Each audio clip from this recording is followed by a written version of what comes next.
Owning our story can be hard, but not nearly as difficult as spending our lives running from it. Embracing our vulnerabilities is risky, but not nearly as dangerous as giving up on love and belonging and joy, the experiences that make us the most vulnerable. Only when we are brave enough to explore the darkness will we discover the infinite power of our light. Words by Brené Brown, a shame researcher.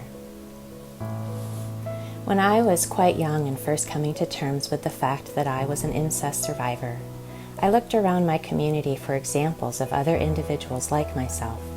I looked for the leaders and the teachers whom I could see myself in. I searched for those who would offer me knowledge from their journey, guidance, and an inkling of how to walk this path toward healing and recovery. I needed to know it was possible. Sadly, at that time, I could not find a single person. Statistics told me survivors exist in vast numbers, and yet I could not see them. I thought to myself, they must all be in hiding, and this gave me a message pretty quickly that I had to be in hiding too. This right here was the single most detrimental message I received on my path to recovery. It is almost impossible to heal in a closet, and it absolutely slowed my progress.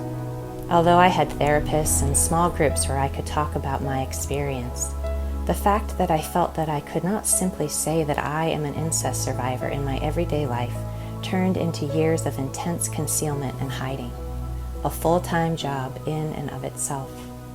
Simple things, like sharing that I could not go home for holidays because I was abused within my home, became one more place with peers, in my place of work, in my social arena, where I felt I had to conceal and could not simply be myself. I did not need to share all the details of my story. I simply needed permission to share my status and have that sharing be normalized. As I moved into my adult years, I knew that I wanted to be that example for others, that I simply must work to normalize the simple sharing of one's status openly. 7 years ago, I made my own status as an incest survivor visible through writing an article and allowing it to be published. The amount of freedom and the deep sense of dignity I felt from coming out of the closet through this sharing was more than I could even take in. I was quickly supported by others, and found that there was a stream of love and support that I had cut myself off from during my years of hiding. As I came out through my writing, I simultaneously stepped into my role as a public speaker and advocate for survivors of child sexual abuse. The videos in the following series fall under this same canopy of my work. The following videos contain the content that I longed to see when I was young.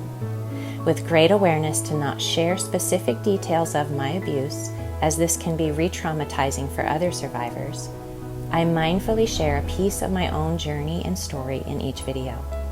I include interviews with colleagues, authors, practitioners, educators, therapists, psychologists, and community resources to educate on and expose how the abusive systems that prey upon children function, work, and are kept in place. It is additionally my aim to connect other survivors to resources so that they can glean from these resources. Lastly, it is my primary intent to simply make myself visible, to be that example that I needed to see so many years ago. My own journey has been challenging and also incredibly supported.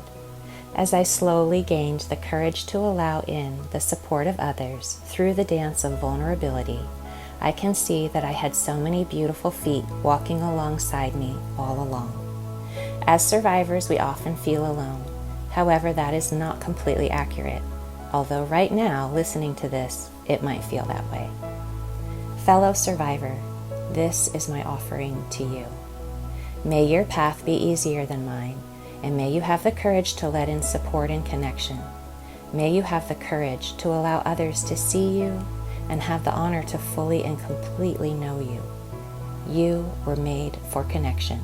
All my love, Rebecca.